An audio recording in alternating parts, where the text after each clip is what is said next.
Hello, അസ്സലാമു അലൈക്കും. ഇന്ന് ചോള വട്ടൂരിയും വെള്ളക്കടല കറിയാണ് ഉണ്ടാക്കിയത്. ചോള വട്ടൂരി എങ്ങനെ ഉണ്ടാക്കുന്നത് നോക്കാം. അതിനു വേണ്ടി അരക്കപ്പ് റവ എടുക്കുക. അതിലേക്ക് നമുക്ക് ഒരു 3/4 കപ്പോളം വെള്ളം ഒഴിച്ച് അതൊന്ന് 10 മിനിറ്റ് മാറ്റി വെക്കുക. 10 മിനിറ്റ് മാറ്റി വെച്ചതിന് ശേഷം നമുക്ക് ബാക്കി ഇൻഗ്രീഡിയൻസ് ഒക്കെ ചേർത്ത് കൊടുക്കുക. അത് നല്ല സോഫ്റ്റായിട്ട് കിട്ടാൻ വേണ്ടിയാണ്. അതിലേക്ക് 1 കപ്പ് മൈദ ചേർത്ത് കൊടുക്കുക. പിന്നെ അതിലേക്ക് അരക്കപ്പ് തൈരും കൂടി ചേർത്ത് കൊടുക്കുക. അരക്കപ്പ് റവയും അരക്കപ്പ് തൈരും 1 കപ്പ് മൈദയാണ് ചേർക്കേണ്ടത്. പിന്നെ അതിലേക്ക് നമുക്ക് 1 ടീസ്പൂൺ ബേക്കിംഗ് സോഡ ചേർത്ത് കൊടുക്കുക. അതുപോലെ 1 ടീസ്പൂൺ തന്നെ പഞ്ചസാരയും കൂടി ചേർത്ത് കൊടുക്കുക. പിന്നെ ആവശ്യത്തിന് ഉപ്പ് ചേർത്ത് കൊടുക്കുക. എല്ലാം കൂടി നമുക്കൊന്ന് കുഴച്ചെടുക്കുക. അത് വെള്ളം ആവശ്യമുണ്ടെങ്കിൽ വീണ്ടും ചേർത്ത് കൊടുത്താൽ മതി. അതൊന്ന് നന്നായി കുഴച്ചെടുക്കണം. ഒരു 10 മിനിറ്റെങ്കിലും അത് നന്നായി കുഴച്ചെടുക്കുക. അത് കുഴച്ചതിന് ശേഷം കുറച്ച് സൺഫ്ലവർ ഓയിലും കൂടി ഒഴിച്ച് ഒന്ന് കുഴച്ചിട്ട് നമുക്ക് ഒരു 2 മണിക്കൂറെങ്കിലും അത് റെസ്റ്റ് ചെയ്യാൻ വേണ്ടിയിട്ട് വെക്കണം. എന്നാലേ നല്ല സോഫ്റ്റായിട്ടുള്ള മാവായി കിട്ടും. അത് ഇതിപ്പോൾ 2 മണിക്കൂർ കഴിഞ്ഞതിന് ശേഷമാണ് നല്ല സോഫ്റ്റാണ് ഈ മാവ്. അത് നമുക്ക് ഇതുപോലെ ഓരോരോ ഉരുളകളാക്കി എടുക്കാം.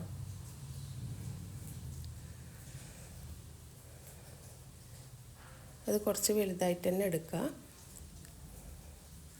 അതിലേക്ക് കുറച്ചും കൂടി സൺഫ്ലവർ ഓയിൽ ഒന്ന് സ്പ്രെഡ് ചെയ്ത് ഒരു 10 മിനിറ്റും കൂടി മാറ്റി വെക്കുക.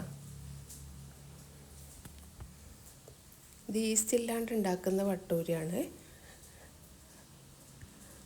ഇനി നമുക്ക് ഇതുപോലെ ഓരോന്നും എടുത്ത് പരത്തിയെടുക്കുക. അതിന് മൈദപ്പൊടിൻ്റെ ഒന്നും ആവശ്യമില്ല. ഇതുപോലെ കുറച്ച് സൺഫ്ലവർ ഓയിലിൽ തന്നെ നമുക്കതൊന്ന് ഒരു കോല് വെച്ച് അതൊന്ന് പരത്തി ഓരോരാളെ ഇഷ്ടത്തിനനുസരിച്ച് ഷേപ്പിൽ പരത്തിയെടുക്കുക. ഞാൻ ഇതുപോലെയാണ് ആക്കിയത്. നന്ന നൈസായി പരത്തണ്ട. അത് നമുക്കൊന്ന് ഫ്രൈ ചെയ്തെടുക്കാം.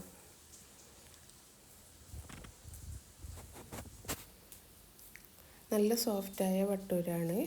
എല്ലാവരും ഒന്ന് ട്രൈ ചെയ്ത് നോക്കുക. പിന്നെ അതിന് വേണ്ടി ഞാൻ കുറച്ച് വെള്ളക്കടല കറി ഉണ്ടാക്കിയിട്ടുണ്ട്. അതെങ്ങനെയാണ് ഉണ്ടാക്കിയെന്ന് വെച്ചാൽ കുറച്ച് ഓയിലിൽ ചെറിയ ജീരകവും അതിലേക്ക് തന്നെ ഇഞ്ചി വെളുത്തുള്ളി പേസ്റ്റും കൂടി ചേർത്ത് കൊടുത്ത്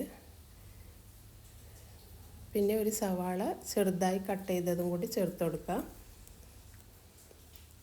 അതൊക്കെ ഒന്ന് മിക്സാക്കിയ ശേഷം നമുക്കതിലേക്ക് പൊടികൾ ചേർത്ത് കൊടുക്കുക. കുറച്ച് മുളക് പൊടിയും മല്ലിപ്പൊടി, കുരുമുളക് പൊടി, ഗരം മസാലപ്പൊടി അതൊക്കെ ചേർത്ത് ഒന്ന് മിക്സാക്കി എടുക്കുക. എരിവിനനുസരിച്ച് പച്ചമുളക് ചേർത്ത് കൊടുത്താൽ മതി. ആവശ്യത്തിന് ഉപ്പും ചേർത്ത് അതൊന്ന് വഴറ്റിയെടുത്തതിന് ശേഷം നമുക്കതിലേക്ക് ഞാനൊരു തക്കാളിയാണ് അരച്ച് ചേർത്ത് കൊടുക്കുന്നത്. അതും കൂടി ചേർത്ത് ഒരു 5 മിനിറ്റ് അടച്ച് വെച്ച് കൊടുക്കുക.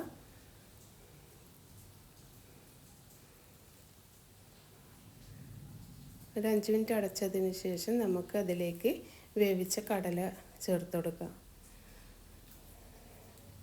കടലയും ചേർത്ത് ഒരു 10 മിനിറ്റോളം 10-15 മിനിറ്റ് അത് ചെറിയ തീയിൽ നമുക്കതൊന്ന് അടച്ച് വേവിച്ചെടുക്കാം. ഇത് വെന്ത കടല തന്നെയാണ്. അതൊന്നും കൂടി നമുക്ക് കറിയൊന്ന് തിക്കായിട്ട് എടുക്കാൻ വേണ്ടിയാണ്. നല്ല അടിപൊളി കറിയാണ്. അതിലേക്ക് കുറച്ച് ബട്ടറും കൂടി ചേർത്ത് കൊടുത്തതാണ്. നല്ല സോഫ്റ്റ് വട്ടൂരിയാണ്. എല്ലാവരും ഒന്ന് ട്രൈ ചെയ്ത് നോക്കുക. ഇൻഷാ അല്ലാഹ് അടുത്ത വീഡിയോയുമായി വരുന്നത് വരെ അസ്സലാമു അലൈക്കും. നല്ല സോഫ്റ്റാണിത്.